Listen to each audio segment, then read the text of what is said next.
Facebook. They're all over all of it. Go enjoy The First anywhere on all of your social media stuff. If you do that sort of thing, I'm not sure if it's going to catch on, but if it does, The First will be good.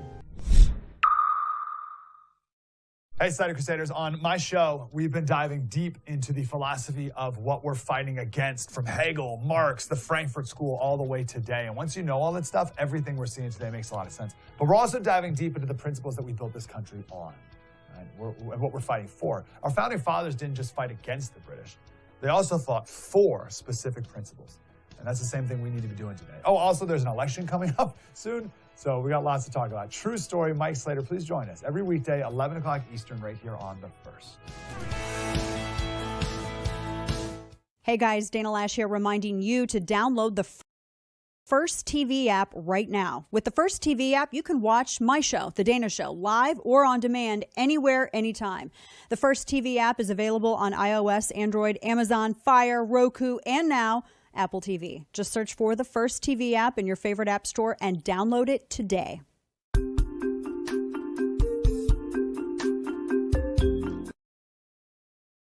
Okay, final thought of the day.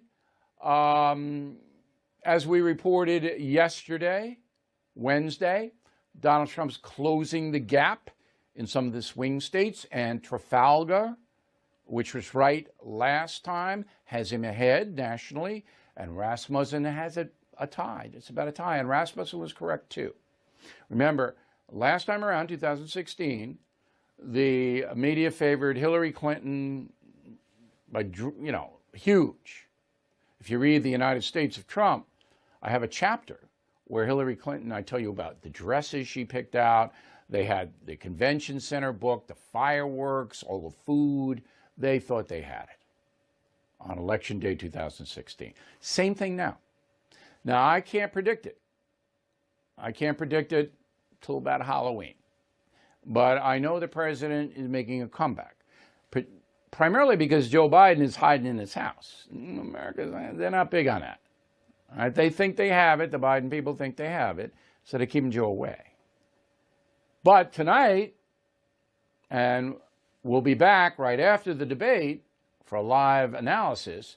Tonight, big opportunity for Donald Trump. So we'll see how he does.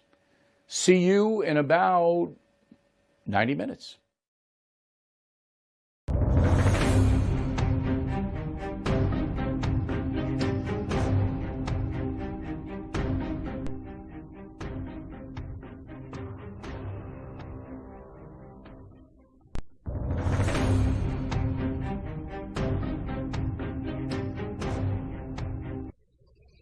It is time. The third and final presidential debate. It's not the third. It's actually the second. You see, the second debate that we were supposed to have had to get canceled. Why? Because of what you're all going to be screaming about tonight and what I'm going to be screaming about tonight, the moderator. You know, the last one had to get canceled. The guy who interned for Joe Biden. Turns out, yeah, he was in the tank for the left. Here's what I want you to do tonight as we watch Donald Trump go at it with Joe Biden and the moderator. Have fun. Try to have fun. This is as good as politics get. The stakes are as high as they can be. The blood is flowing right now. Maybe you have a water in your hand. Maybe you have a cocktail in your hand. Don't ruin your night screaming at the idiot moderator or at the guy with tapioca pudding for a brain. Spend your night enjoying yourself. It's going to be 4 years until you get to enjoy another final presidential debate. So it's going to be crazy.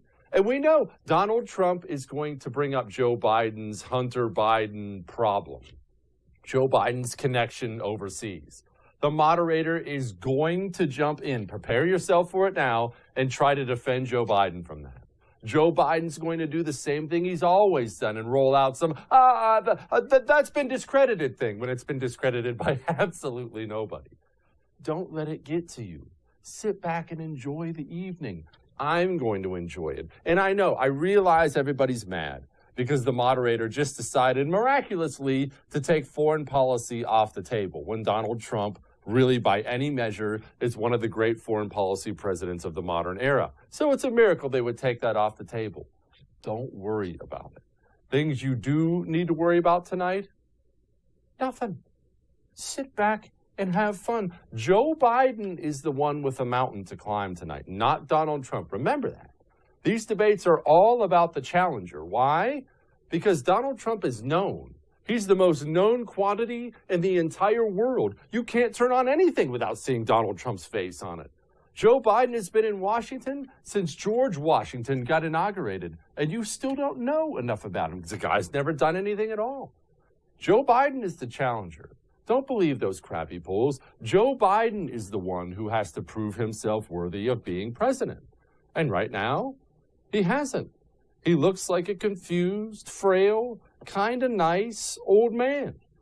How does Donald Trump handle this email thing? Well, I think you're fooling yourself if you think he's going to handle it delicately. When has Donald Trump handled anything delicately?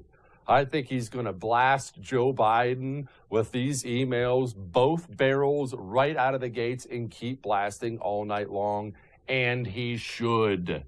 Anybody on the right who tells you Donald Trump shouldn't bring that up is somebody the Democrats love having on the Republican side. They love Republicans. Oh, well, you should only talk about taxes.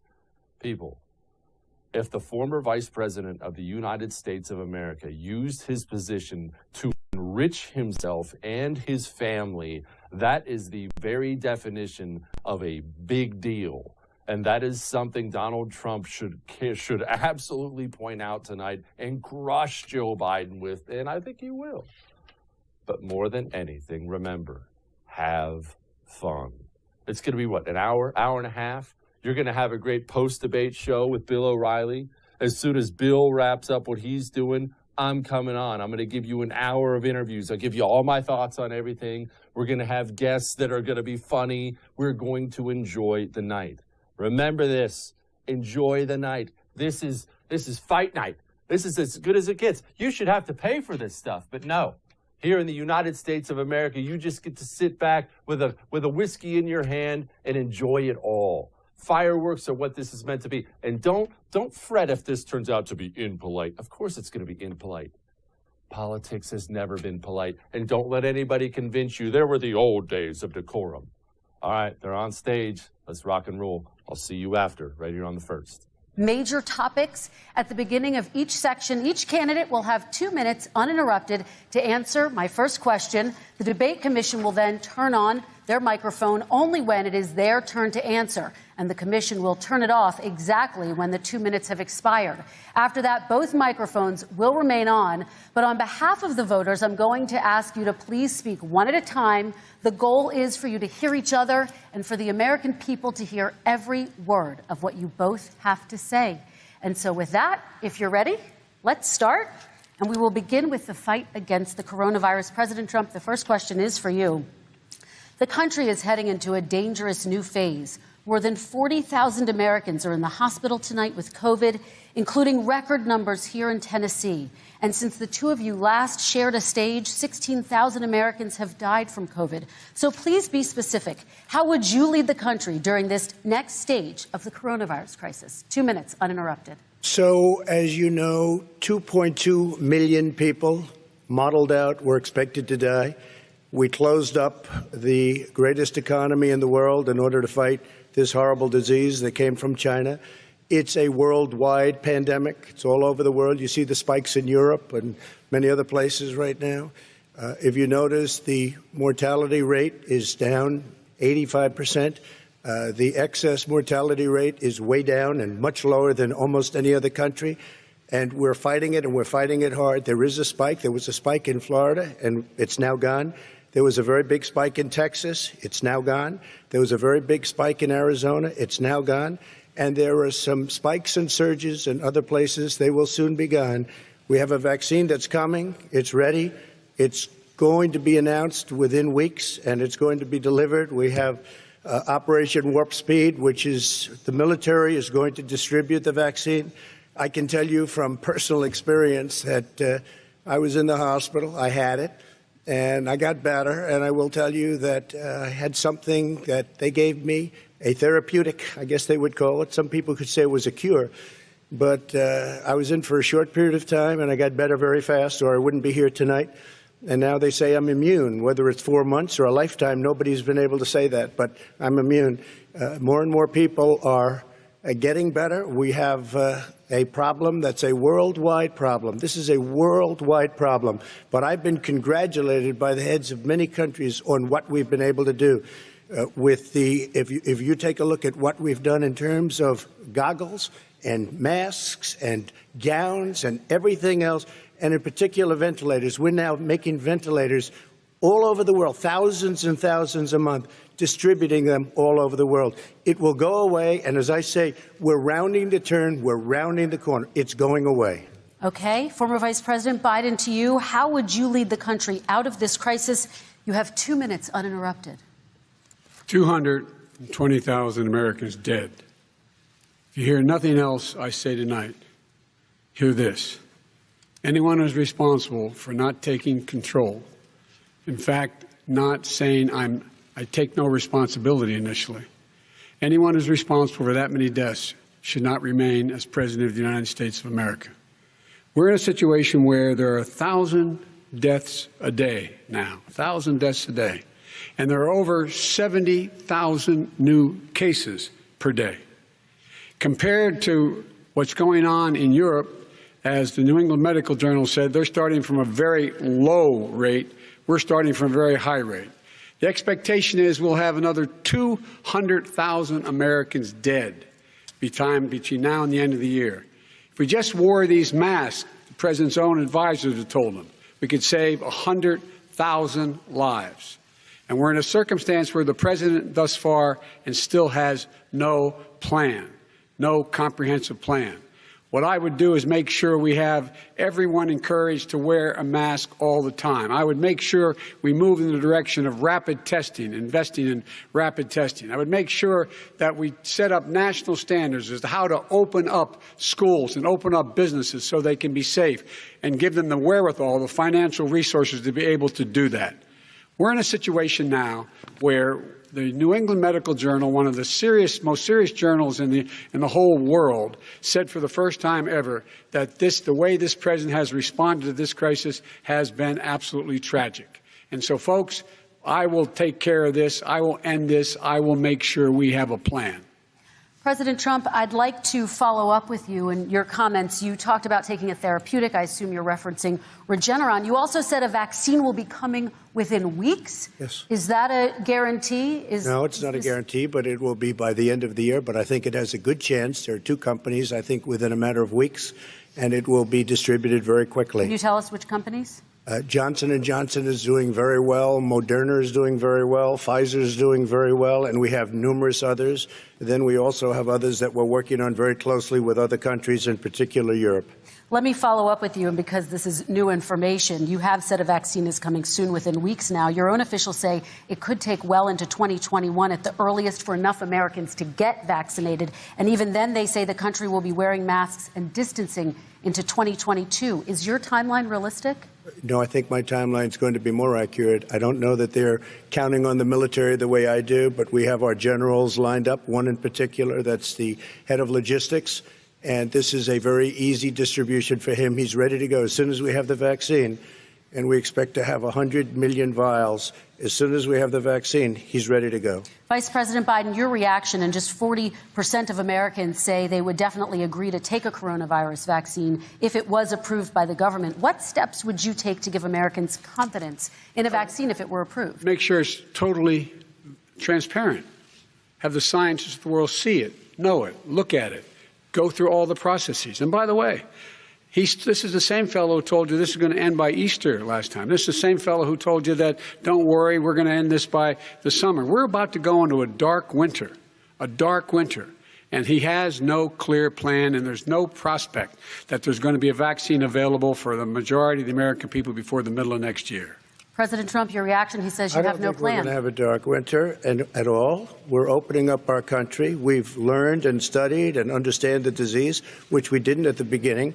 When I closed and banned China from coming in heavily infected, and then ultimately Europe, but China was in January. Months later, he was saying I was xenophobic. I did it too soon. Now he's saying, oh, I should have, moved quicker. But he didn't move quicker. He was months behind me, many months behind me. And frankly, he ran the H1N1 swine flu, and it was a total disaster, far less lethal, but it was a total disaster. Had that had this kind of numbers, 700,000 people would be dead right now, but it was a far less lethal disease. Look, his own person who ran that for him, who, as you know, was his chief of staff, said it was catastrophic, it was horrible, we didn't know what we were doing. Now he comes up and he tells us how to do this. Also, everything that he said about the way every single move that he said we should make, that's what we've done. We've done all of it. But he was way behind us. Vice President Biden, your response. My response is he is xenophobic, but not because he shut down access from China. And he did it late after 40 countries had already done that. In addition to that, what he did, he made sure that we had 44 people that were in there in China trying to get to Wuhan to determine what exactly the source was. What did the president say in January? He said, no, he said, he's being transparent. The president of China is being transparent. We owe him a debt of gratitude. We have to thank him. And then what happened was we started talking about using the Defense Act to make sure we go out and get whatever is needed out there to protect people. And again, I go back to this. He had nothing. He did virtually nothing. And then he gets out of the hospital and he talks about, don't worry, it's all going to be over soon. Come on. There's not another serious scientist in the world who thinks it's going to be over soon. President Trump, your reaction? I say over soon. I say we're learning to live with it. We have no choice. We can't lock ourselves up in a basement like Joe does. He has the ability to lock himself up. I don't know. He's obviously made a lot of money someplace, but he has this thing about living in a basement. People can't do that. By the way, I, as the president, couldn't do that. I'd love to put myself in the basement or in a beautiful room in the White House and go away for a year and a half until it disappears. I can't do that. And Kirsten, every meeting I had, and I'd meet a lot of families, including Gold Star families and military families, every meeting I had, and I had to meet them. I had to. It would be horrible to have canceled everything. I said, this is dangerous. And you catch it. And, I caught it. I learned a lot. Great doctors, great hospitals. And now I recovered. 99.9% of young people recover. 99% of people recover. We have to recover. We can't close up our nation. We have to open our school, and we can't close up our nation, or you're not going to have a nation. And of course, the CDC has said young people can get sick with COVID-19 and can pass it. Vice President Biden, I want to talk broadly about strategy, though. Can I respond to that? 30 seconds, please, and then I have a question. No, number one, he says that we're learning to live with it. People are learning to die with it. You folks home will have an empty chair at the kitchen table this morning. That man or wife going to bed tonight and reaching over to try to touch out of habit where their wife or husband is gone. Learning to live with it. Come on. We're dying with it because he has never said, you said it's dangerous. When's the last time? Is it really dangerous still? Are we dangerous? You tell the people it's dangerous now? What should they do about the danger? And you say, I take no responsibility. Let me talk about your two. Excuse me, I take full responsibility. It's not my fault that he came here. It's China's fault. And you know what? It's not Joe's fault that he came here either. It's China's fault. They kept it from going into the rest of China for the most part, but they didn't keep it from coming out to the world, including Europe and ourselves. Vice President Biden. The fact is that when we knew it was coming, when it hit, what happened? What did the president say? He said, don't worry, it's going to go away. Be gone by Easter. Don't worry. The warm weather. Don't worry. Maybe inject bleach. He said he was kidding when he said that, but a lot of people thought it was serious. A whole range of things the president has said. Even today, he thinks we are in control. We're about to lose 200,000 more people. President Trump. Look, perhaps just to finish this, I was kidding on that, but just to finish this, when I closed, he said I shouldn't have closed. And that went on for months. Nancy Pelosi said the same thing. She was dancing on the streets in Chinatown in San Francisco. But when I closed, he said, this is a terrible thing. You're xenophobic. I think he called me racist even. And because I was closing it to China. Now he says I should have closed it earlier. Joe, it doesn't work. I didn't say either of those things. You certainly did. You certainly did. I talked about a xenophobia in a different context. It wasn't about closing the border to Chinese coming to the United States. All right, I want to talk about both of your different strategies to handling He thought this. I shouldn't have closed the border. Well, That's obvious. Do you want to respond to that quickly, Vice President No. Biden? Okay. Let's talk about your different strategies toward dealing with this. Mr. Vice President, you suggested you would support new shutdowns if scientists recommended it. What do you say to Americans who are fearful that the cost of shutdowns, the impact on the economy, the higher rates of hunger, depression, domestic and substance abuse outweighs the risk of exposure to the virus? What I would say is I'm going to shut down the virus, not the country. It's his ineptitude that caused the country to have to shut down in large part. Why businesses have gone under, why schools are closed, why so many people have lost their living, and why they're concerned. Those other concerns are real. That's why he should have been, instead of in a sand trap in his golf course, he should have been negotiating with Nancy Pelosi and the rest of the Democrats and Republicans about what to do about the acts they were passing for billions of dollars to make sure people had the capacity. But you haven't ruled out more shutdowns. Well, no, I'm not shutting down the neighbor, but there are, look, you need standards. The standard is if you have a reproduction rate in a community that's above a certain level, everybody says, slow up, more social distancing, do not open bars and do not open gymnasiums, do not open until you get this under control, under more control. But when you do open, give the people the capacity to be able to open and have the capacity to do it safely. For example, schools. Schools, they need a lot of money to open. They need to deal with ventilation systems. They need to deal with smaller classes, more teachers, more pods. And he's refused to support that money, or at least up to now. Let's talk about schools. President Trump, I think we have to respond, if I might. Please, and then I have a follow-up. Thank you, and I appreciate that.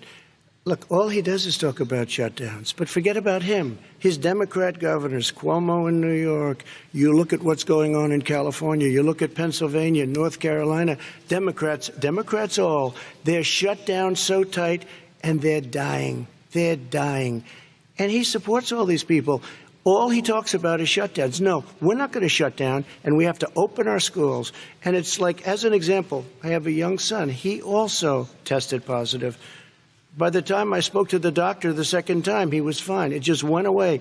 Young people, I guess it's their immune system. Let me follow up with you, President Trump. You've demanded schools open in person and insist they can do it safely. But just yesterday, Boston became the latest city to move its public school system entirely online after a coronavirus spike. What is your message to parents who worry that sending their children to school will endanger not only their kids, but also their teachers and families? I want to open the schools. The transmittal rate to the teachers is very small, but I want to open the schools. We have to open our country. We're not going to have a country. You can't do this. We can't keep this country closed. This is a massive country with a massive economy. People are losing their jobs. They're committing suicide. There's depression, alcohol, drugs at a level that nobody's ever seen before.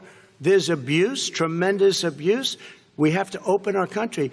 You know, I've said it often. The cure cannot be worse than the problem itself. And that's what's happening. And he wants to close down. He'll close down the country if one person in our massive bureaucracy says we should close it down. Vice President Biden, your response. Simply not true.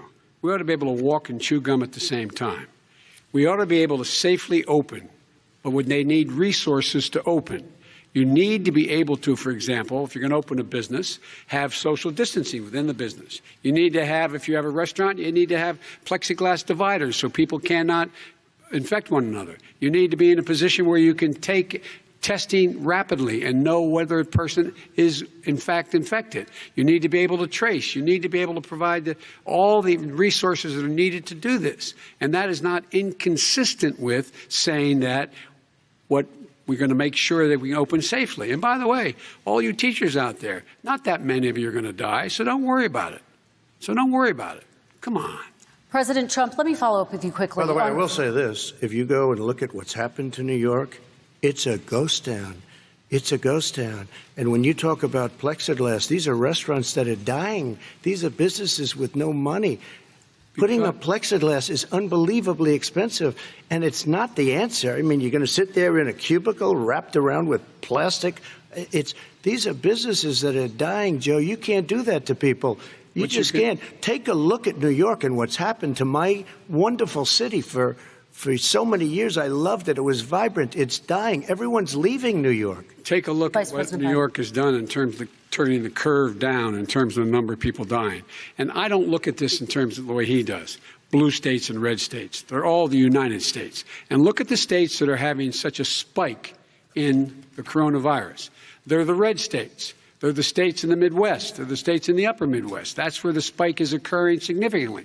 But they're all Americans. They're all Americans. And what we have to do is say, wear these masks, number one. Make sure we get the help that the businesses need that has money's already been passed to do that. It's been out there since the beginning of the summer, and nothing's happened.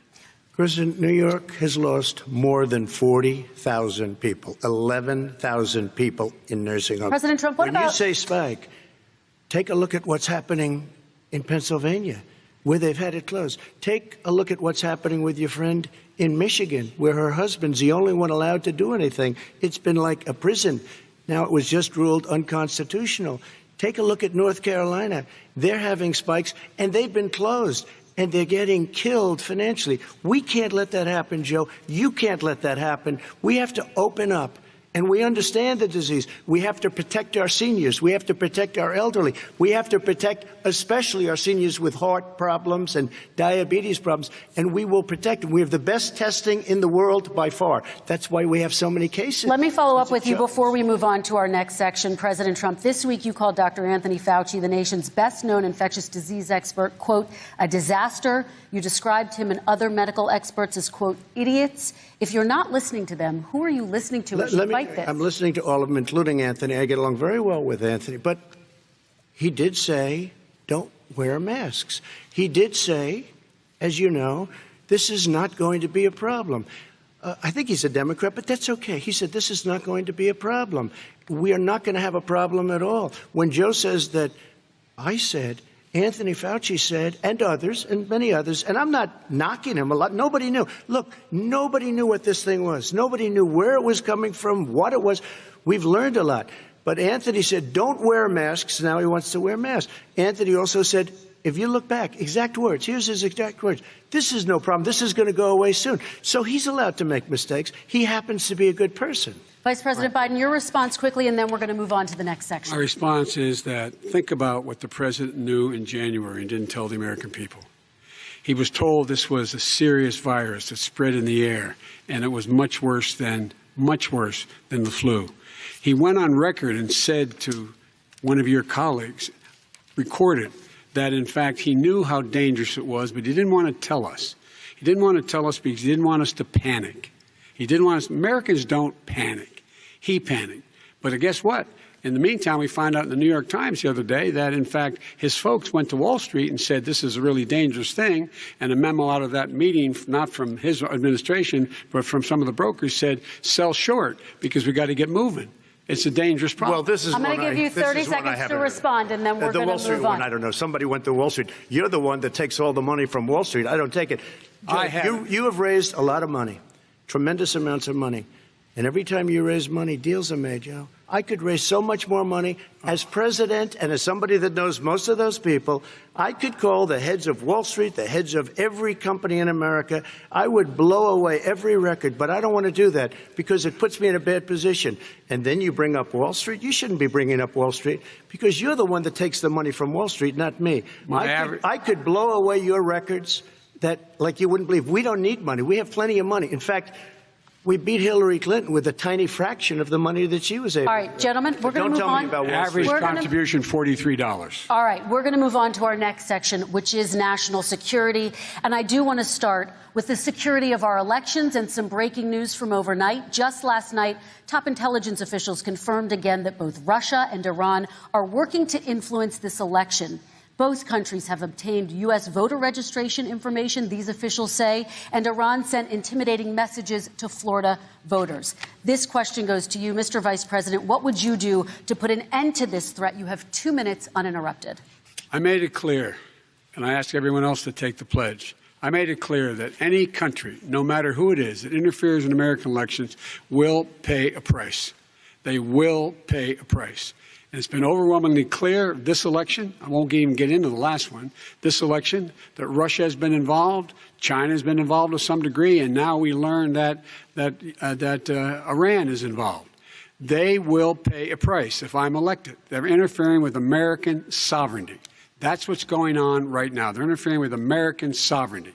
And to the best of my knowledge, I don't think the president said anything to Putin about it. I don't think he's talking to them a lot. I don't think he said a word. I don't know why he hadn't said a word to Putin about it. And I don't know what he has recently said, if anything, to the Iranians. My guess is he'd probably be more outspoken with regard to the Iranians. But the point is this, folks. We are in a situation where we have foreign countries trying to interfere in the outcome of our election.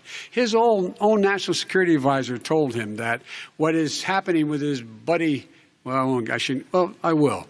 His buddy, Rudy Giuliani, he's being used as a Russian pawn. He's being fed information that is Russian, that is not true.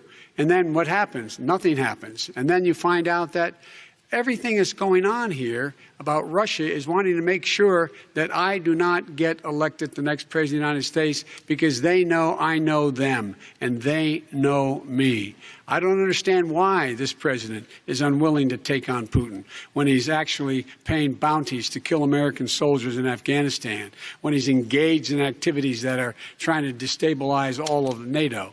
I don't know why he doesn't do it, but it's worth asking the question, why isn't that being done?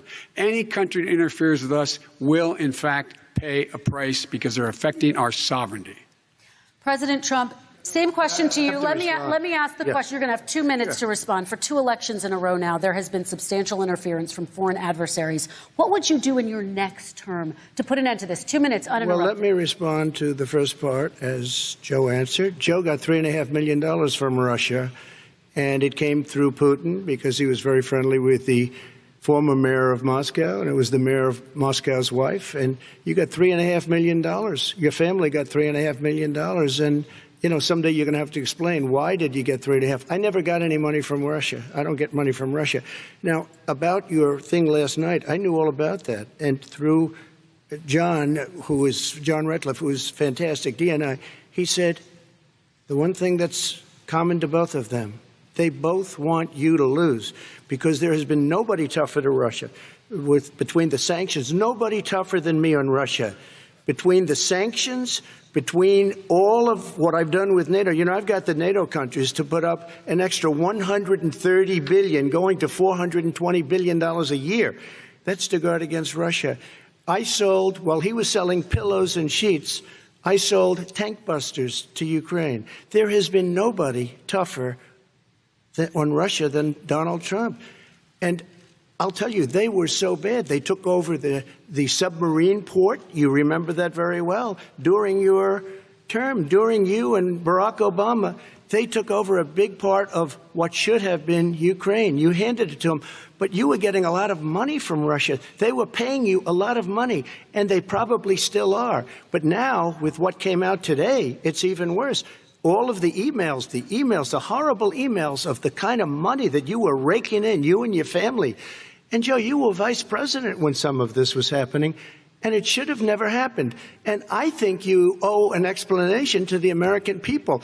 Why is it? Somebody just had a news conference a little while ago who was essentially supposed to work with you and your family, but what he said was damning. And regardless of me, I think you have to clean it up and talk to the American people. Maybe you can do it right now. Vice President Biden, you may respond. 30 seconds. And then I do want to follow up on the election security. I have not taken a penny from any foreign source ever in my life.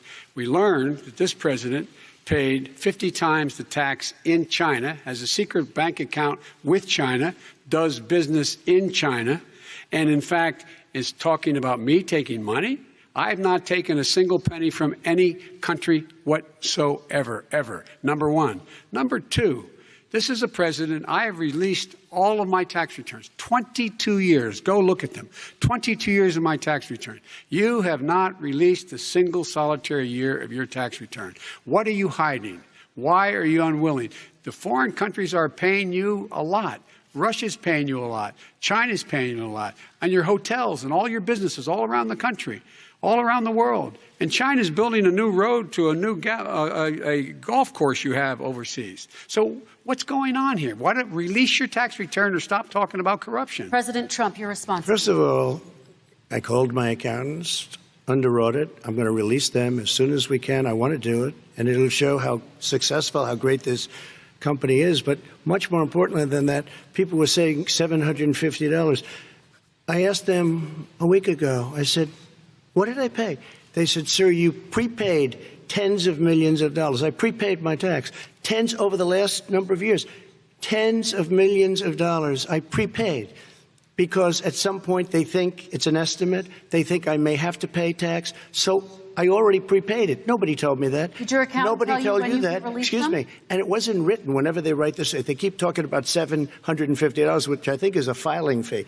But let me just tell you, I prepaid millions and millions of dollars in taxes. Number one. Number two, I don't make money from China. You do. I don't make money from Ukraine. You do. I don't make money from Russia. You made $3.5 million, Joe, and your son gave you. They even have a statement that we have to give 10% to the big man. You're the big man, I think. I don't know. Maybe you're not. But you're the big man, I think. Your son said we have to give 10% to the big man. Joe, what's that all about? It's terrible. All right, gentlemen, I want to ask you both some questions about all of this, but I'm going to let you both respond very quickly. You just said you spoke to your accountant about potentially releasing your taxes. Did he tell you when you can release them? Do you have a deadline for when you're going to release them to the American people? I get treated worse than the Tea Party got treated. Because I have a lot of people in there, deep down in the IRS, they treat me horribly. We made a deal, it was all settled until I decide to run for president. I get treated very badly by the IRS, very unfairly. But we had a deal all done. As soon as we're completed with the deal, I want to release it. But I have paid millions and millions of dollars, and it's worse than paying. I paid in advance. It's called prepaying your taxes. I paid in advance. I want to ask you both about questions regarding your potential foreign entanglements and questions that have been raised to give you both a chance to talk about this more broadly. Respond very quickly, and then I'll get to my question. Why did he's been saying this for 4 years? Show us. Just show us. Stop playing around. You've been saying for 4 years you're going to release your taxes. Nobody knows it, Mr. President. What they do know is you're not paying your taxes, or you're paying taxes that are so low. When last time he said what he paid, he said, I only pay that little because I'm smart. I know how to game the system. Come on. Come on, folks. So, President Trump, and then I want to get to two questions to both of you on this. I was put through a phony witch hunt for 3 years. It started before I even got elected. They spied on my campaign. No president should ever have to go through what I went through. Let me just say this. Mueller and 18 angry Democrats and FBI agents all over the place spent $48 million. They went through everything I had, including my tax returns, and they found absolutely no collusion and nothing wrong. $48 million. I guarantee you, if I spent $1 million on you, Joe, I could find plenty wrong. Because the kind of things that you've done and the kind of monies that your family has taken, I mean, your brother made money in Iraq, millions of dollars. Your other brother made a fortune, and it's all through you, Joe. And they say you get some of it, and you do live very well. You have houses all over the place. You live very well. All right, gentlemen, let me just ask some questions about all of this broadly. Vice President Biden, there have been questions about the work your son has done in China and for a Ukrainian energy company when you were vice president. In retrospect, was anything about those relationships inappropriate or unethical? Nothing was unethical. Here's what the deal. With regard to Ukraine, we had this whole question about whether or not, because he was on the board, I later learned of Burisma, a company, that somehow I had done something wrong. Yet every single solitary person, when he was going through his impeachment, testifying under oath who worked for him, said, I did my job impeccably. I carried out U.S. policy. Not one single solitary thing was out of line. Not a single thing, number one. Number two, the guy who got in trouble in Ukraine was this guy trying to bribe the Ukrainian government to say something negative about me, which they would not do and did not do because it never, ever, ever happened. My son has not made money in terms of this thing about, what are you talking about, China. I have not had, the only guy who made money from China is this guy. He's the only one. Nobody else has made money from China. Never President did Trump, deal with let me China. By the ask way, my question to you. But could I just one thing? Very quickly. His son didn't have a job for a long time, was sadly no longer in the military service. I won't get into that. And he didn't have a job. As soon as he became vice president, Burisma, not the best reputation in the world. I hear they paid him $183,000 a month. Listen to this. $183,000, and they gave him a $3 million upfront payment. All right. And he had no energy. I'm going to let the Vice President respond to that quickly, and then I need to get to a question to you. Very quickly. No basis for that. Everybody investigated that. No one said anything he did was wrong in Ukraine. Okay, President Trump, this is for you. Since you took office, you've never divested from your business. You've personally promoted your properties abroad. A report this week, which was referenced, does indicate that your company has a bank account in China. So how can voters know that you don't have any foreign conflicts of interest? I have many bank accounts, and they're all listed, and they're all over the place. I mean, I was a businessman doing business. The bank account you're referring to, which is everybody knows about it, it's listed. The bank account was in 2013. That's what it was. It was opened it was closed in 2015, I believe. And then I decided, because I was thinking about doing a deal in China like millions of other people. I was thinking about it, and I decided I'm not going to do it. Didn't like it. I decided not to do it. Had an account open, and I closed it. Okay. Excuse me. And then, unlike him, where he's vice president and he does business, I then decided to run for president after that. That was before. So I closed it before I even ran for president, let alone became president. Big difference. He is the vice president of the United States, and his son, his brother, and his other brother are getting rich. They're like a vacuum cleaner. They're sucking up money every President Trump, place he thank you. goes. We do need to move on. I do want to ask you, Vice President Biden, about China. Let's talk about China more broadly. There have, of course, President Trump has said that they should pay for not being fully transparent in regards to the coronavirus. If you were president, would you make China pay? And please be specific. What would that look like? What I'd make China do is play by the international rules, not like he has done. He has caused the deficit of China to go up, not down, with China, up, not down. We are making sure that in order to do business in China, you have to give all your intellectual property. You have to have a partner in China. It's 51%. We would not do that at all, number one. Number two, we're in a situation where China would have to play by the rules internationally as well. When I met with Xi, when I was still vice president, he said we're setting up air identification zones in the South China Sea. You can't fly through them. I said we're going to fly through them. We just flew B-52, B-1 bombers through it. We're not going to pay attention. They have to play by the rules. And what's he do? He embraces guys like the thugs like in North Korea and the Chinese president and Putin and others, and he pokes his finger in the eye of all of our friends, all of our allies. We make up we're 25% of the world's economy. We need to be having the rest of our friends with us saying to China, these are the rules. You play by them or you're going to pay the price for not paying by them economically. That's the way I will run it. And that's what we did in upholding steel tariffs and a range of other things when we were president and vice president. All right. Let's talk about North Korea. Excuse me. No, I have to respond to that. Okay. Very quickly, and then we're going to move on to North Korea. With $1.5 billion from China to manage after spending 10 minutes in office and being in Air Force Two, number one. Number two, there's a very strong email talking about your family wanting to make $10 million a year for introductions. President Trump, on China policy, though, what specifically are you going to do? What specifically are you going to do to make China pay? You've said you're going to make them pay. China is paying. They're paying billions and billions of dollars. I just gave $28 billion. New sanctions? I just gave $28 billion to our farmers. Taxpayers' money. It's what? Taxpayers' money. Didn't come from China. You know who the taxpayer is? It's called China. China paid $28 billion, and you know what they did to pay it, Joe? They devalued their currency, and they also paid up. And you know who got the money? Our farmers, our great farmers, because they were targeted. You never charged them anything.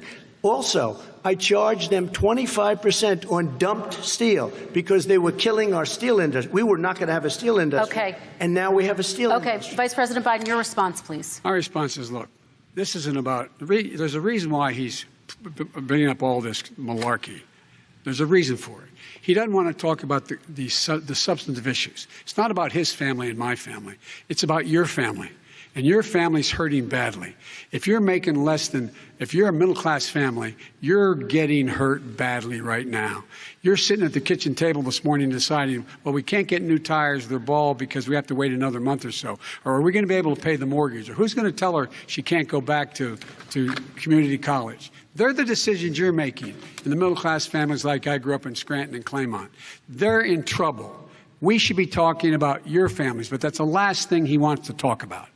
I want to talk about statement. North Korea. Excuse me, just I do for want 1 to second, turn to please. 10 seconds, Mr. President. That's 10 a seconds. typical political statement. Let's get off this China thing, and then he looks, the family, around the table, everything. Just a typical politician when I see that. Let's talk I'm about not North a typical Korea now. politician. Okay, That's why I got elected. Let's get off the subject of China. Let's talk around sitting around the table. All right. Come on, Joe, you can do better. We're going to talk about North Korea now. President Trump, you've met with North Korean leader Kim Jong-un 3 times. You've talked about your beautiful letters with him. You've touted the fact that there hasn't been a war or a long-range missile test. And yet North Korea recently rolled out its biggest ever intercontinental ballistic missile and continues to develop its nuclear arsenal. Do you see that as a betrayal of the relationship you forged? Just 30 seconds here because we need to get on to the next. So when I met with Barack Obama, we sat in the White House right at the beginning, had a great conversation. It was supposed to be 15 minutes, and it was well over an hour. He said the biggest problem we have with North Korea. He indicated we will be in a war with North Korea. Guess what? It would be a nuclear war, and he does have plenty of nuclear capability. In the meantime, I have a very good relationship with him. Different kind of a guy, but he probably thinks the same thing about me. We have a different kind of a relationship. We have a very good relationship, and there's no war. And, you know, about 2 months ago, he broke into a certain area. They said, oh, there's going to be trouble. I said, no, they're not, because he's not going to do that. And I was right. Look, instead of being in a war where millions of people, Seoul, you know, is 25 miles away, millions and millions, 32 million people in Seoul. Millions of people would be dead right now. President we Trump, don't have that's a war, 30 and seconds. I have a good Thank relationship. you. Vice President Biden, to you, North Korea conducted 4 nuclear tests under the Obama administration. Why do you think you would be able to rein in this persistent threat? Because I'd make it clear, which we were making clear to China, they had to be part of the deal. Because here's I made it clear, and as a spokesperson of the administration when I went to China, that they said, why are you moving your missile defense up so close? Why are you moving more forces here? Why are you continuing to do military maneuvers with South Korea? I said, because North Korea is a problem, and we're going to continue to do it so we can control them. We're going to make sure we can control them and make sure they cannot hurt us.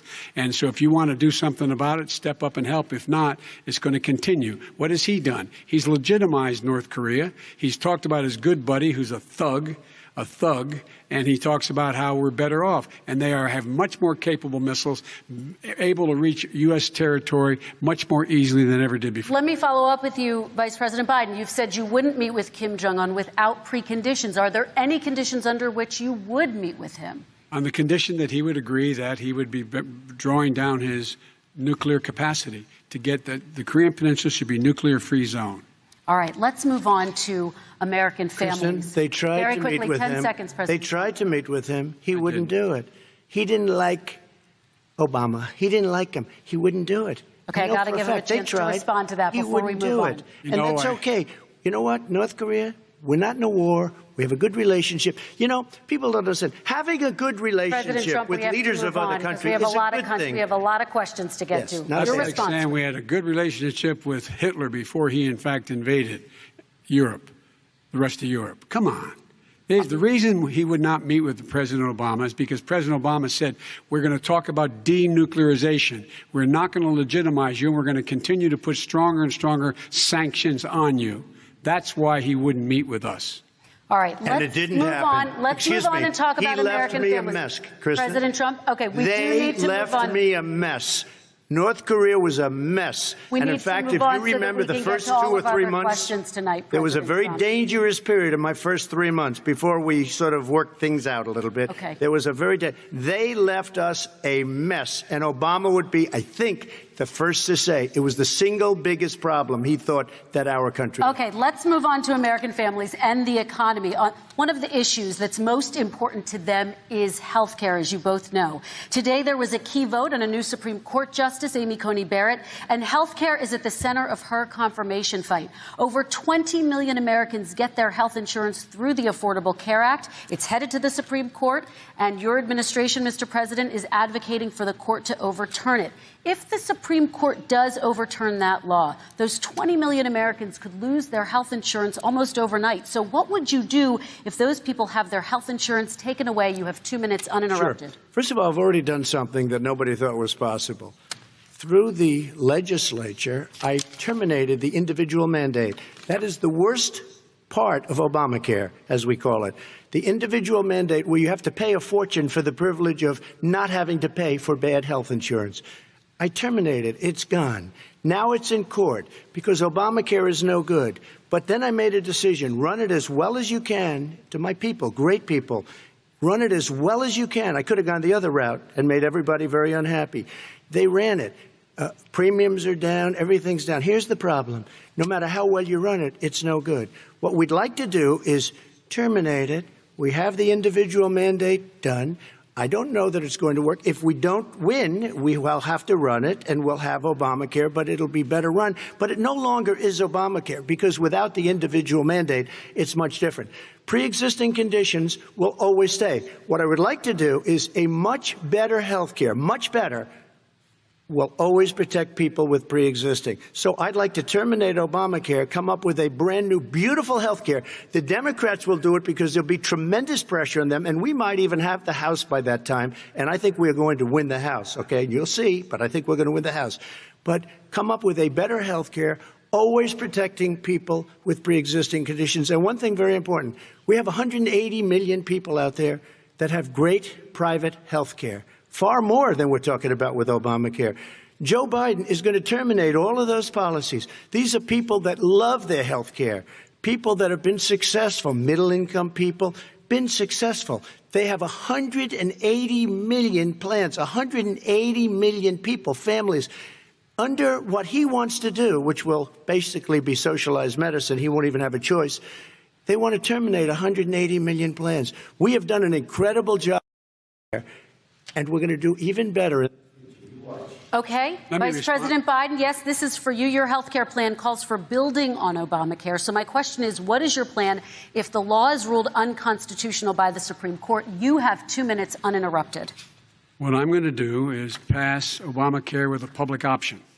It'll become Bidencare. The public option is an option that says that if you, in fact, do not have the wherewithal to be, if you qualify for Medicaid and you do not have the wherewithal in your state to get Medicaid, you automatically are enrolled, providing competition for insurance companies. That's what's going to happen. Secondly, we're going to make sure we reduce the premiums and reduce drug prices by making sure that there's competition that doesn't exist now, by allowing the Medicare to negotiate drug prices with the insurance companies. Thirdly, the idea that I want to eliminate private insurance, the reason why I had such a fight with 20 candidates for the nomination was I support private insurance. That's why not one single person with private insurance would lose their insurance under my plan, nor did they under Obamacare. They did not lose their insurance unless they chose they wanted to go to something else. Lastly, we're going to make sure we're in a situation that we actually protect pre-existing. There's no way he can protect pre-existing conditions. None. Zero. You can't do it in the ether. He's been talking about this for a long time. He's never come up with a plan. I guess we're going to get the pre-existing condition plan the same time we get the infrastructure plan that we've been waiting since 17, 18, 19, and 20. The fact, I still have a few more minutes. I know you're getting anxious.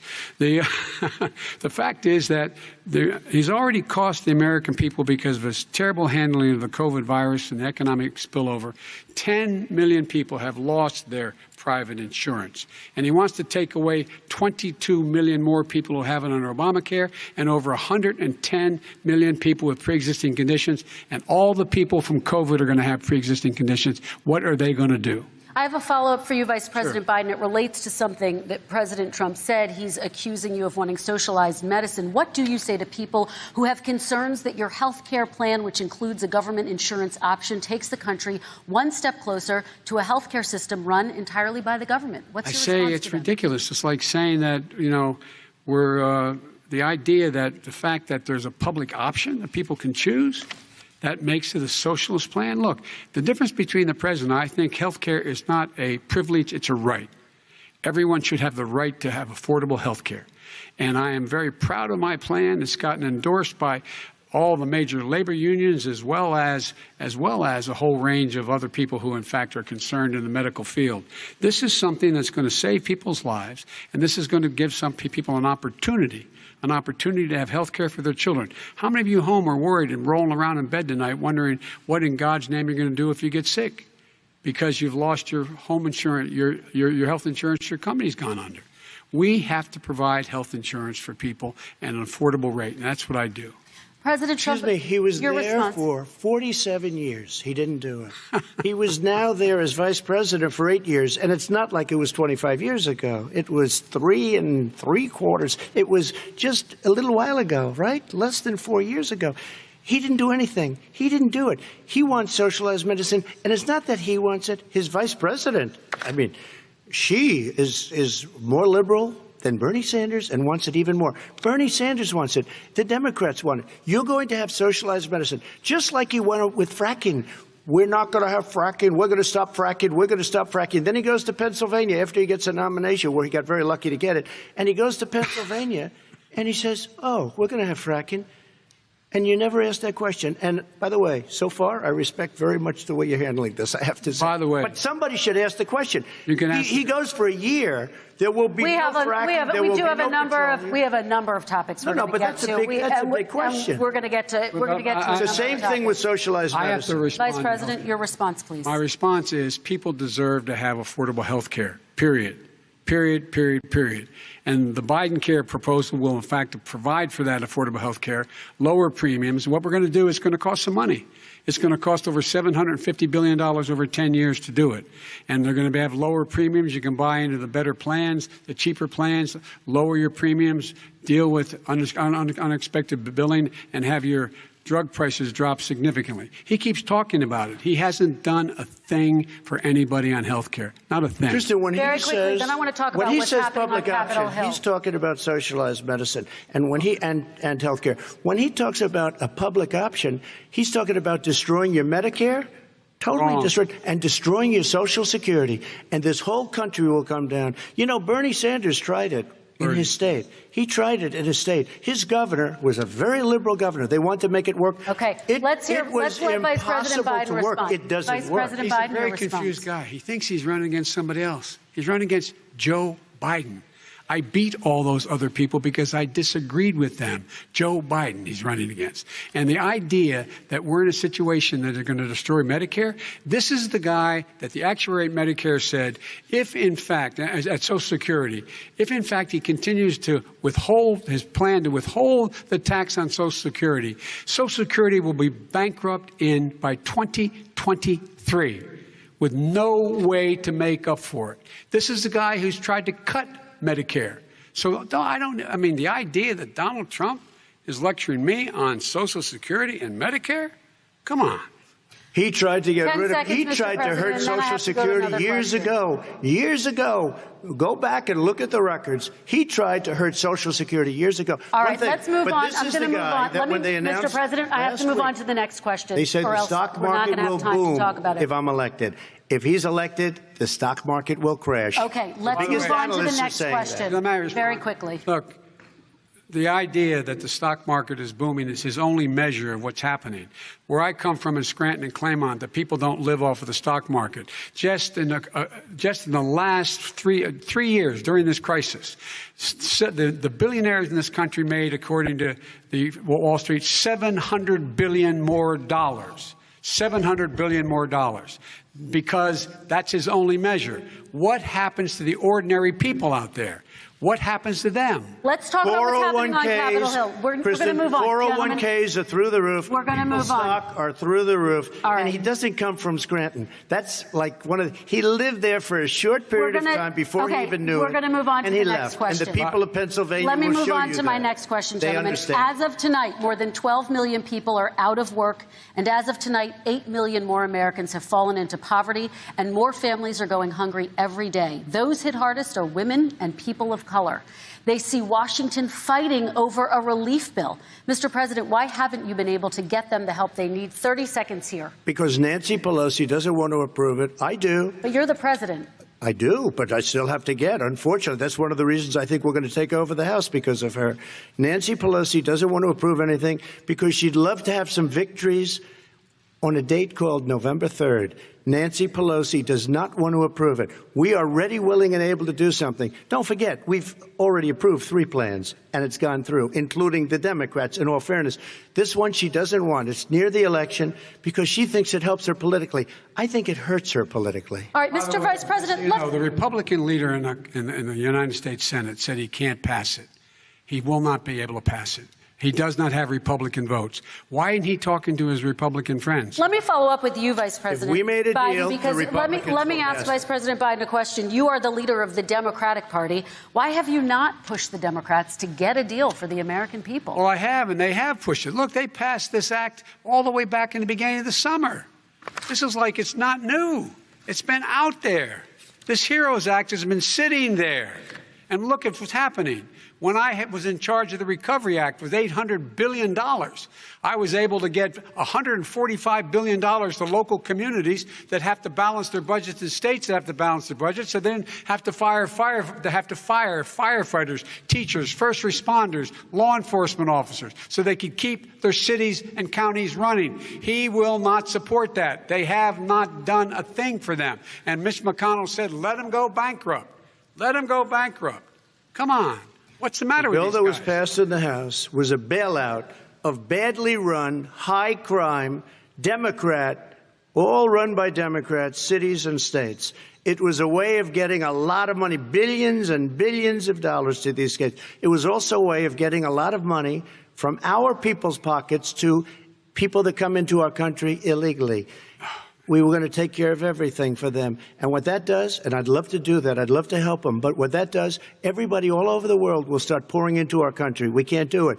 This was a way of taking care of them. This was a way of spending on things that had nothing to do with COVID, as per your question. But it was really a big bailout for badly run Democrat cities and states. All right, If I get elected, I'm running as a proud Democrat, but I'm going to be an American president. I don't see red states and blue states. What I see is American, United States. And folks, every single state out there finds themselves in trouble. They're going to start laying off, whether they're red or blue, cops, firefighters, first responders, teachers, because they have to balance their budget. And the founders were smart. They allowed the federal government to deficit spend to compensate for the United States of America. I want to talk about the minimum wage, gentlemen. Mr. Vice President, we are talking a lot about struggling small businesses and business owners these days.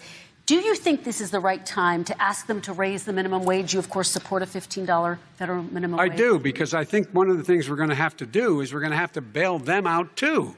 We should be bailing them out now, those small businesses. You got 1 in 6 of them going under. They're not going to be able to make it back. They passed a package that allows us to be able to call PPP. Money is supposed to go to help them do everything from organize how they can deal with their businesses being open safely.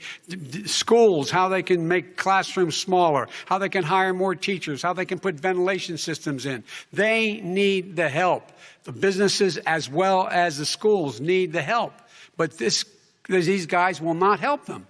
Is not giving them any of the money. We are going to move on to immigration, one thing very but I quickly, want he to said get we your have reaction. to help our small businesses by raising the minimum wage. That's not helping. I think it should be a state option. Alabama is different than New York. New York is different from Vermont. Every state is different. It should be a state option. You said very recently. We have to help. It's very important. We have to help our small businesses. How are you helping your small businesses when you're forcing wages? What's going to happen, and what's been proven to happen, is when you do that, these small businesses fire many of their employees. You said very recently you would consider raising the federal minimum wage to $15 an hour. You said recently you would consider raising the federal minimum wage to $15 an hour. Is that still the case? And I would consider it to an extent, but what I really like, in a second administration, but not to a level that's going to put all these businesses out of business. It should be a state option. Look, I've lived in different places. I know different places. They're all different. Some places, $15 is not so bad. In other places, other states, $15 would be Okay, President ruinous. Trump, thank you. Quick response, Vice President Biden. 2 jobs, 1 job, be below poverty. People are making $6, $7, $8 an hour. These first responders, we all clap for as they come down the street because they've allowed us to make it. What's happening? They deserve a minimum wage of $15. Anything below that puts you below the poverty level. And there is no evidence that when you raise the minimum wage, businesses go out of business. That is simply not true. We're going to talk about immigration. We're going to talk about immigration now, gentlemen, and we're going to talk about families within this context. Mr. President, your administration separated children from their parents at the border, at least 4,000 kids. You've since reversed your zero-tolerance policy, but the United States can't locate the parents of more than 500 children. So how will these families ever be reunited? Children are brought here by coyotes and lots of bad people, cartels, and they're brought here, and they used to use them to get into our country. We now have as strong a border as we've ever had.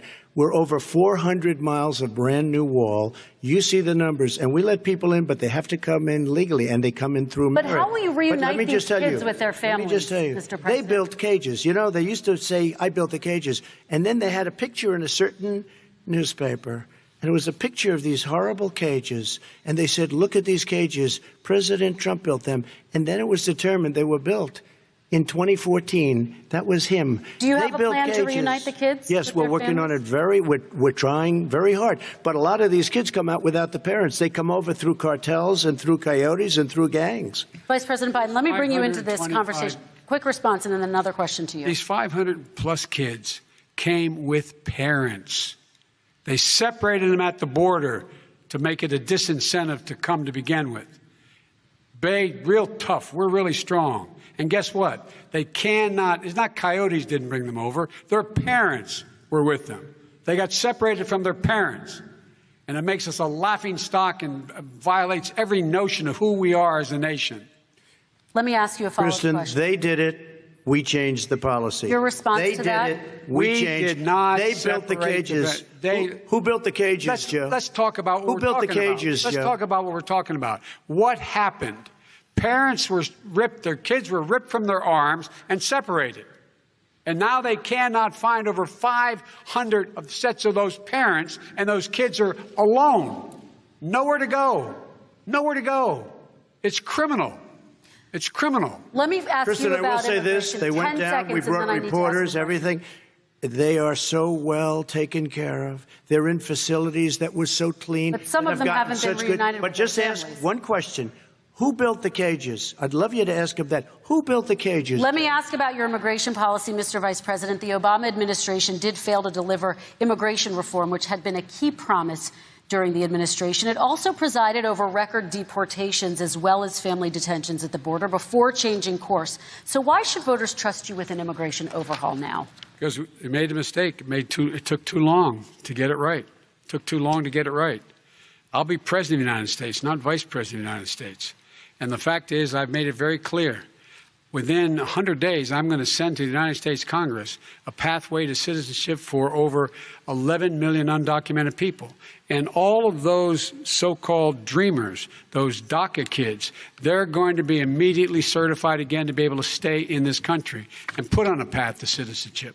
The idea that they are being sent home by this guy, and they want to do that, is they've gone to a country they've never seen before. I can imagine you're 5 years old, your parents are taking you across the Rio Grande River, and it's illegal. And you say, oh, no, Mom, leave me here. I'm not going to go with you. They've been here. Many of them are model citizens. Over 20,000 of them are first responders.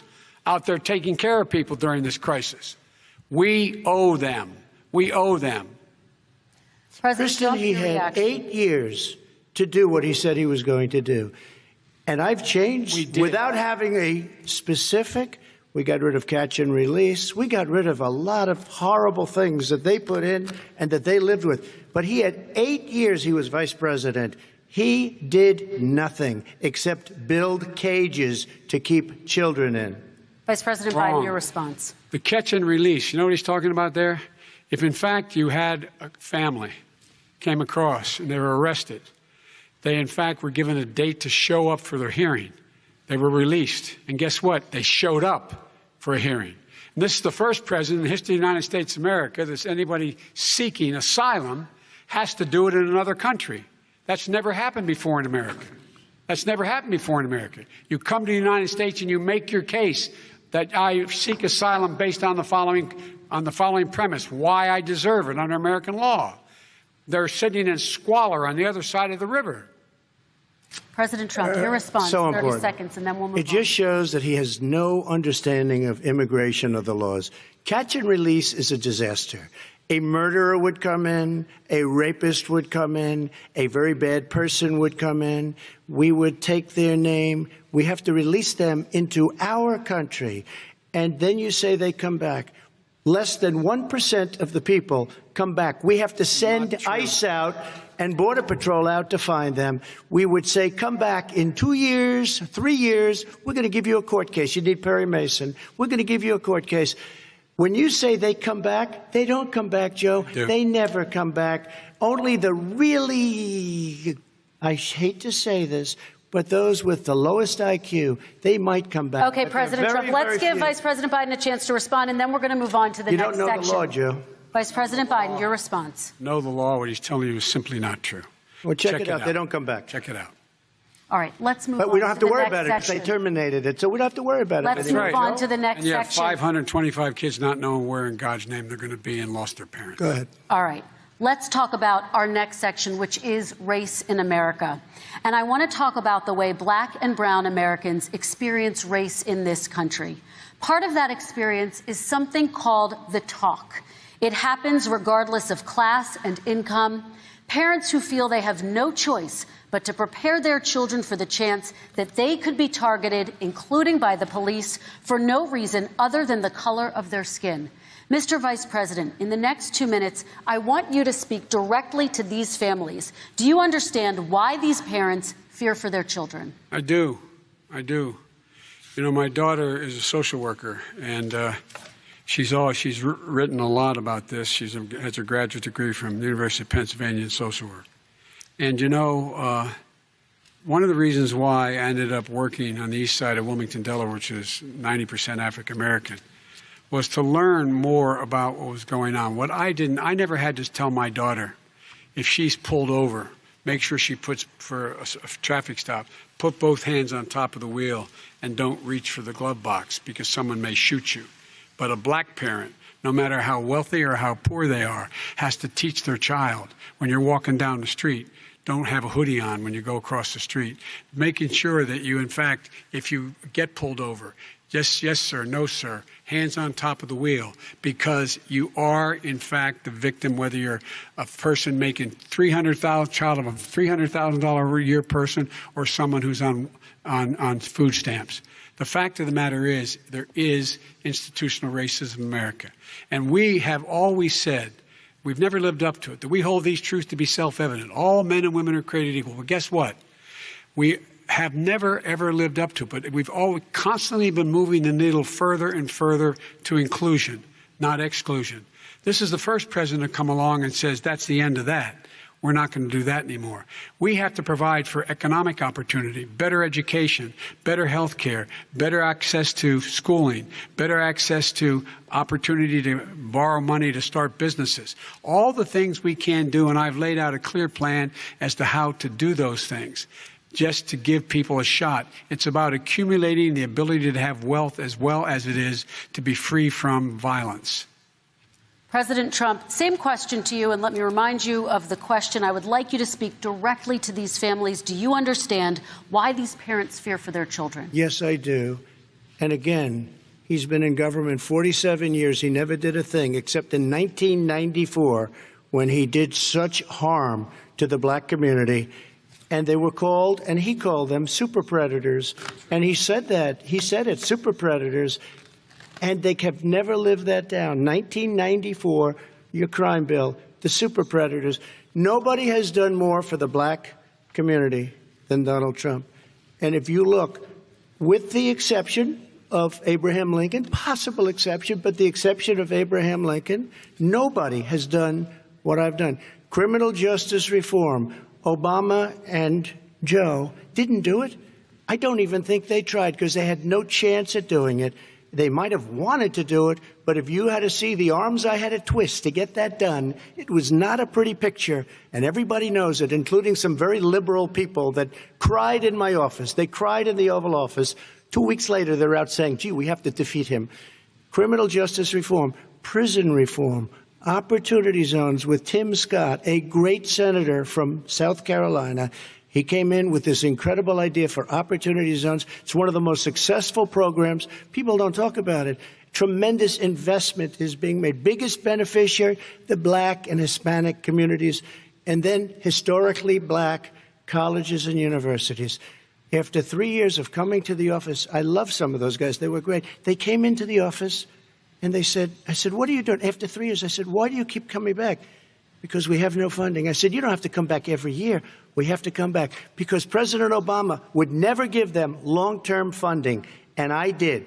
10-year long-term funding, and I gave them more money than they asked for because they said, I think you need more.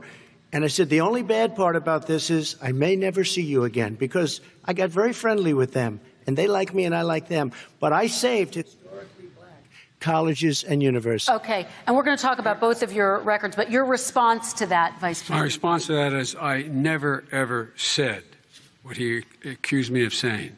The fact of the matter is, in 2000, though, after the crime bill had been in the law for a while, this is a guy who said, the problem with the crime bill, there's not enough people in jail. There's not enough people in jail. And go on my website, get the quote, the date when he said it. Not enough people. He talked about marauding gangs, young gangs, and the people who are going to maraud our cities. This is a guy who in the Central Park five innocent black kids, he continued to push for making sure that they got the death penalty. None of them were guilty of the crimes they were suggested. Look, and talk about granted, he did in fact let 20 people, he commuted 20 people's sentences. We commuted over 1,000 people's sentences. Over 1,000. The very law he's talking about is a law that, in fact, initiated by Barack Obama. And secondly, we're in a situation here where the federal prison system was reduced by 38,000 people under our administration. And one of these things we should be doing, there should be no minimum mandatories in the law. That's why I'm offering $20 billion to states to change their state laws to eliminate minimum mandatories and set up drug courts. No one should be going to jail because they have a drug problem. They should be going to rehabilitation, not to jail. We should fundamentally change the system, and that's what I'm going to do. But why didn't he do it 4 years ago? Why didn't you do that 4 years ago, even less than that? Why didn't you do it? You were vice president. You keep talking about all these things you're going to do and you're going to do this, but you were there just a short time ago and you guys did nothing. We did. You know, Joe, I ran because of you. I ran because of Barack Obama, because you did a poor job. If I thought you did a good job, I would have never run. I would have never run. I ran because of you. I'm looking at you now. You're a politician.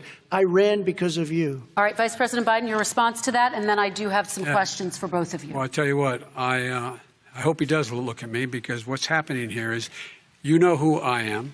You know who he is. You know his character. You know my character. You know our reputations for honor and telling the truth. I am anxious to have this race. I am anxious to see this take place. The character of the country is on the ballot. Our character is on the ballot. Look at us closely. Let me ask some follow-up. Please respond, and then we're going to have follow-up questions. If this stuff is true about Russia, Ukraine, China, other countries, Iraq, if this is true, then he's a corrupt politician. All right. So don't give me the stuff about how you're this innocent baby. Joe, they're calling you a corrupt politician. Nobody. President Trump, I want to stay on the issue of race. We're talking about the issue. Laptop from hell. President Trump, we're Nobody. talking about race right now, and I do want to stay on the issue of race. President Trump, And I you've have to respond to that. Please, Because, look, very quickly. there are 50 former national intelligence folks who said that what he's accusing me of is a Russian plant. They have said that this has all the 5 former heads of the CIA, both parties, say what he's saying is a bunch of garbage. Nobody believes it except his and his good friend Rudy Giuliani. You mean the laptop is now another Russia hoax? That's exactly what. Is this that's where you're exactly going? what. This is where he's going. The laptop is Russia, Yes. Gentlemen, Russia. I want to stay on the issue of race. You okay? have to be kidding. Here we Mr. go President, again with Russia. We're going to continue Boy, on the boy. issue of race. Mr. President, believe you've that one. described the Black Lives Matter movement as a symbol of hate. You've shared a video of a man chanting white power to millions of your supporters. You've said that black professional athletes exercising their First Amendment rights should be fired. What do you say to Americans who say that kind of language from a president is contributing to a climate of hate and racial strife? Well, you have to understand, the first time I ever heard of Black Lives Matter, they were chanting pigs in a blanket, talking about police. Pigs, talking about our police. Pigs in a blanket, fry them like bacon. I said, that's a horrible thing. And they were marching down the street. And that was my first glimpse of Black Lives Matter. I thought it was a terrible thing. As far as my relationships with all people, I think I have great relationships with all people. I am the least racist person in this room. Well, what do you say to Americans who are concerned by that rhetoric? I don't know. and by I mean, the I don't know videos? what to say. I got criminal justice reform done and prison reform and opportunity zones. I took care of black colleges and universities. I don't know what to say. They can say anything. I mean, they can say anything. It makes me sad because I am the least racist person. I can't even see the audience because it's so dark. But I don't care who's in the audience. I'm the least racist person in this room. Okay. Vice President Biden, let me ask you very quickly, and then I have a follow-up question for you. Abraham Lincoln here is one of the most racist presidents we've had in modern history. He pours fuel on every single racist fire. Every single one. Started off his campaign coming down the escalator saying he's going to get rid of those Mexican rapists. He's banned Muslims because they're Muslims. He has moved around and made everything worse across the board. He says about the poor boys, last time we were on stage here, he said, I told them to stand down and stand ready. Come on. This guy has a dog whistle about as big as a foghorn.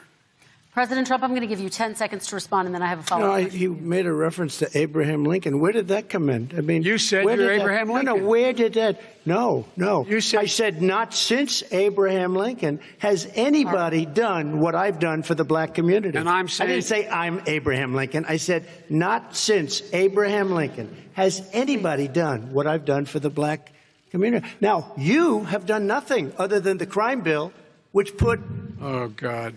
tens of thousands of black men, mostly in jail. All right, let me- And you know let me what? a- let me they ask remember Vice it President because if Biden you look a at what's question. happening with the voting right now, Let me ask they Vice remember President that Biden you treated them about- very, very badly. The- Just the- take a look at what's happening out there. Vice President Biden, let me give you a chance to respond within this context. Crime Okay. bills that you supported in the 80s and 90s contributed to the incarceration of tens of thousands of young black men who had small amounts of drugs in their possession. They are sons, they are brothers, they're fathers, they're uncles, whose families are still to this day, some of them suffering the consequences. So speak to those families. Why should they vote for you? One of the things is that in the 80s, we passed 100%, all 100 senators voted for it, a bill on drugs and how to deal with drugs. It was a mistake. I've been trying to change this since then, particularly the portion on cocaine. That's why I've been arguing that, in fact, we should not send anyone to jail for a pure drug offense.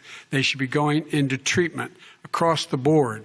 That's what we should be spending money on. That's why I set up drug courts, which were never funded by our Republican friends. They should not be going to jail for a drug or an alcohol problem. They should be going into treatment. That's what we've been trying to do. That's what I'm going to get done, because I think the American people have now seen that, in fact, it was a mistake to pass those laws relating to the drug. But they were not in the crime bill. But why didn't he get it done? See, it's all talk, no action with these politicians. Why didn't he get it done? That's what I'm going to do when I become president. You were vice president along with Obama as your president, your leader, for 8 years. Why didn't you get it done? You had 8 years to get it done. Now you're saying you're going to get it done because you're all talk and no action, Jim. We got a lot of it done. We released 38,000. We got 38,000 prisoners left from the. You got nothing done. 38,000 prisoners were released from federal prison. There were over 1,000 people who were given clemency.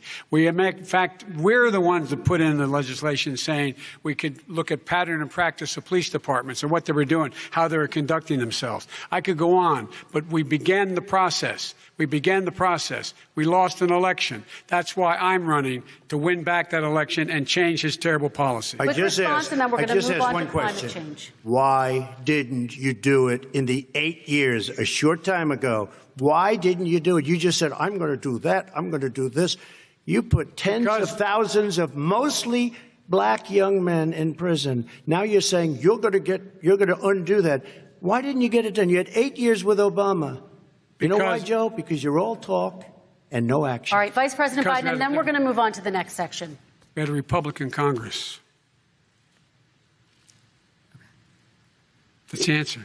Well, you got to talk them into it, Joe. Sometimes all right. You got to talk them into it. We're going to move on to our next section, like I did with criminal justice reform. I had to talk Democrats into it. Gentlemen, we're running out of time, so we got to get on to climate change, please. You both have very different visions on climate change. President Trump, you say that environmental regulations have hurt jobs in the energy sector. Vice President Biden, you have said you see addressing climate change as an opportunity to create new jobs. For each of you, how would you both combat climate change and support job growth at the same time? Starting with you, President Trump, you have 2 minutes uninterrupted.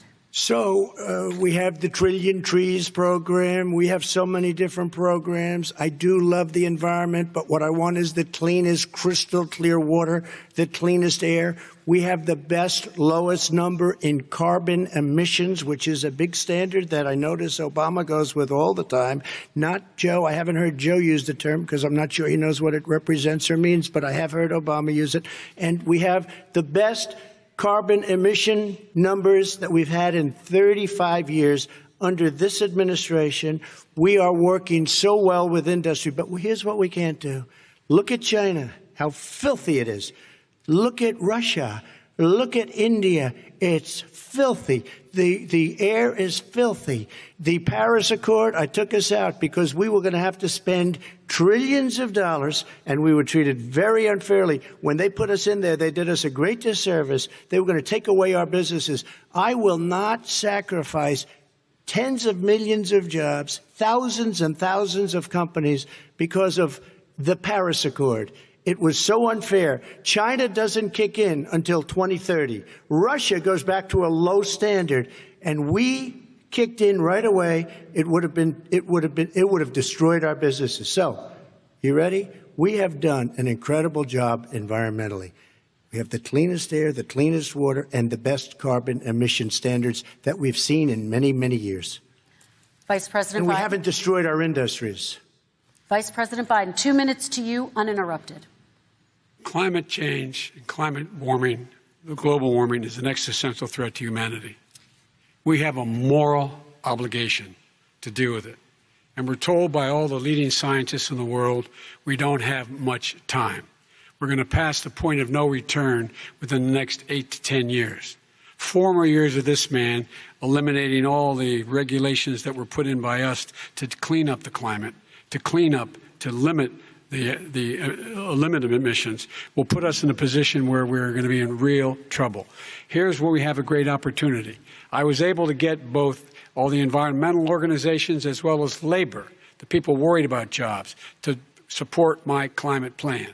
Because what it does, it will create millions of new good-paying jobs. We're going to invest in, for example, 500,000 50,000 charging stations on our highways so that we can own the electric car market of the future. In the meantime, China is doing that.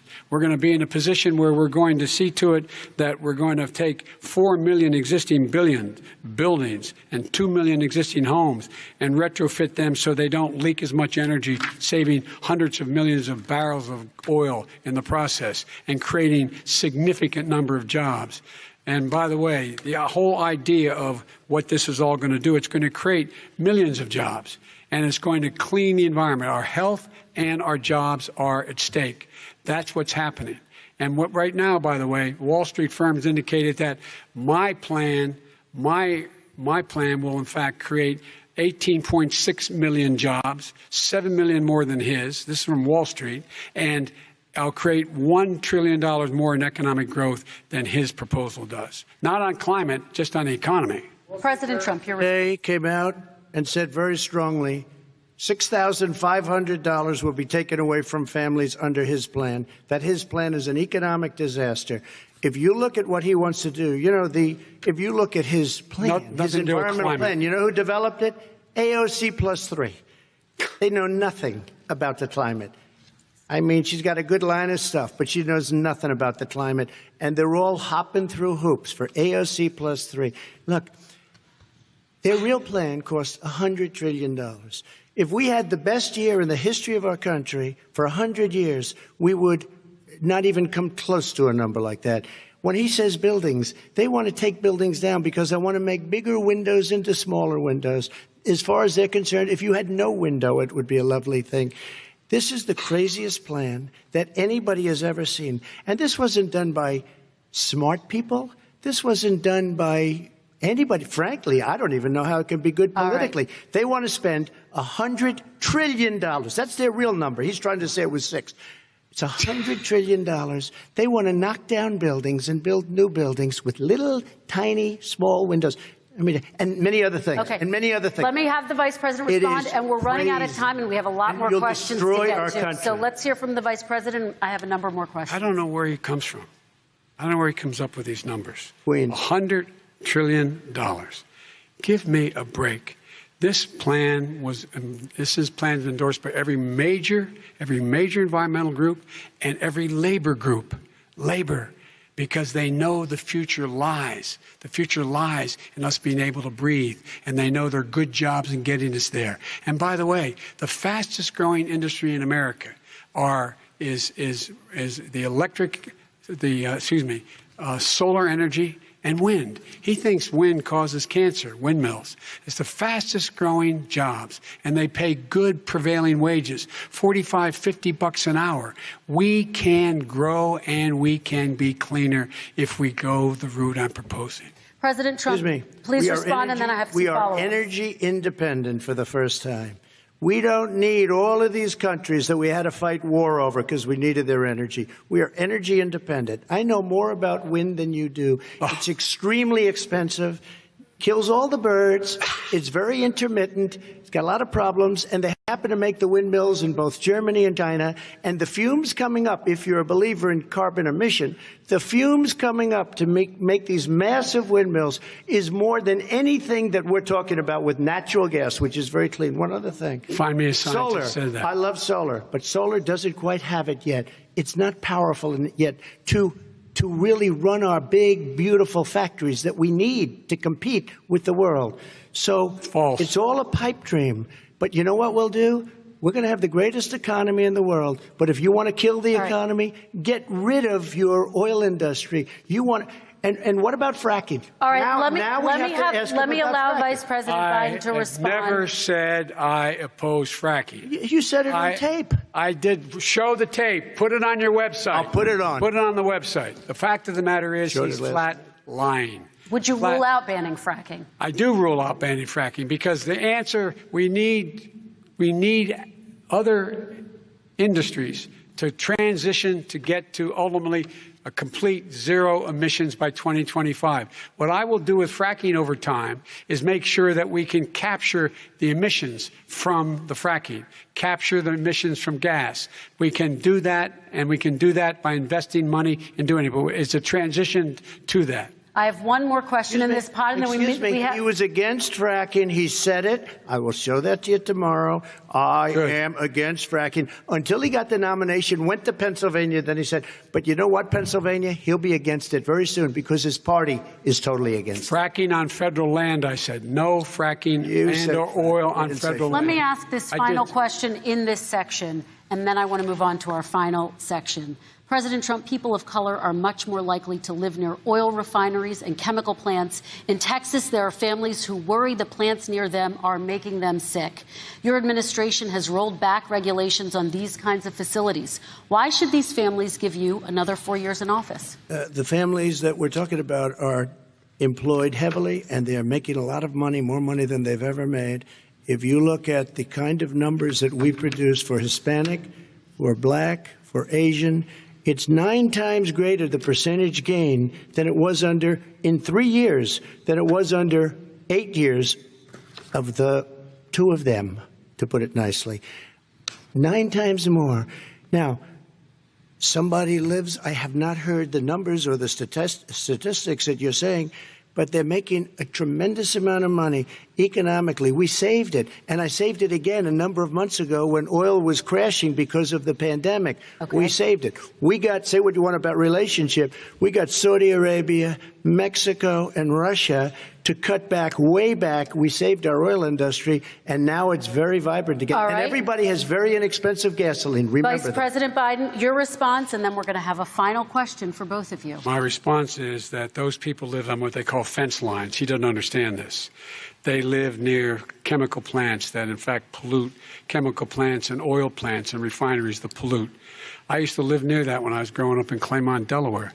And all the more oil refineries in Marcus Hook and the Delaware River than there is any place, including in Houston at the time. When my mom get in the car and when there was first frost to drive me to school, turn in the windshield wiper, there'd be oil slick in the window. That's why so many people in my state were dying and getting cancer. The fact is, those frontline communities, it doesn't matter what you're paying them. It matters how you keep them safe. What do you do? And you impose restrictions on the pollutions the pollutants coming out of those fence line communities. Okay, I have one final question. Would he close down the oil industry? It falls. Would you close down the oil industry? By the way, I would transition from the oil industry, yes. Oh, I would that's transition. a big statement. It is a big statement. That's a because big statement. I would stop. Why would you do that? Because the oil industry pollutes significantly. Oh, I see. Here's the deal. But that's you a can't big do statement. That. Well, if you let me finish the statement, because it has to be replaced by renewable energy over time. Over time. And I'd stop giving to the oil industry, I'd stop giving them federal subsidies. He won't give federal subsidies to the gas, excuse me, to solar and wind. Yeah. Why are we giving it to oil industry? We actually do give it to solar and wind. We and have that's one maybe the final biggest question. statement in terms of business. That's the biggest statement. Okay. Because We have basically one what he's final saying question, is he is Mr. going to President. destroy the oil industry. Okay. Will you remember that, Texas? Will you remember that, Pennsylvania, Oklahoma? Vice President Biden, let me give you 10 seconds to respond, and then Ohio. I have to get to the final question. Vice President Biden. He takes everything out of context. But the point is, look, we have to move toward a net zero emissions. The first place to do that by the year 2035 is in energy production. By 2050, totally. All right. One Is he going final to get question China to both to do of it? you. No, we're finished with Is this. he We going have to to get move China on to to our do it? final question. We No, have to I'm move going on to to our final rejoin Paris question. Accord and make China abide by what they agreed to. All right, That'll this cost you is $1 trillion. about leadership, gentlemen. And this first question does go to you, President Trump. Imagine this is your inauguration day. What will you say in your address to Americans who did not vote for you? You'll each have 1 minute, starting with you, Mr. We have to make our country totally successful as it was prior to the plague coming in from China. Now we're rebuilding it, and we're doing record numbers, 11.4 million jobs in a short period of time, et cetera. But I will tell you, go back. Before the plague came in, just before, I was getting calls from people that were not normally people that would call me. They wanted to get together. We had the best Black unemployment numbers in the history of our country. Hispanic, women, Asian, people with diplomas, with no diplomas, MIT graduates, #1 in the class. Everybody had the best numbers. And you know what? The other side wanted to get together. They wanted to unify. Success is going to bring us together. We are on the road to success. But I'm cutting taxes, and he wants to raise everybody's taxes, and he wants to put new regulations on everything. He will kill it. If he gets in, you will have a depression, the likes of which you've never seen. Your 401ks will go to hell, and it'll be a very, very sad day for this country. All right. Vice President Biden, same question to you. What will you say during your inaugural address to Americans who did not vote for you? I will say, I'm an American president. I represent all of you, whether you voted for me or against me. And I'm going to make sure that you're represented. I'm going to give you hope. We're going to move. We're going to choose science over fiction. We're going to choose hope over fear. We're going to choose to move forward because we have enormous opportunities to make things better. We can grow this economy. We can deal with the systemic racism. And at the same time, we can make sure that our economy is being run and moved and motivated by clean energy, creating millions of new jobs. And that's the fact. That's what we're going to do. And I'm going to say, as I said at the beginning, what is on the ballot here is the character of this country: decency, honor, respect, treating people with dignity, making sure that everyone has an even chance. And I'm going to make sure you get that. You haven't been getting it the last 4 years. All right. I want to thank you both for a very robust hour and a half, a fantastic debate. Really appreciate it. President Trump, former Vice President Joe Biden, thank you to Belmont University for hosting us tonight. And most importantly, thank you to those watching tonight. Election Day is November 3rd. Don't forget to vote. Thank you, everyone, and have a great night. Thank you.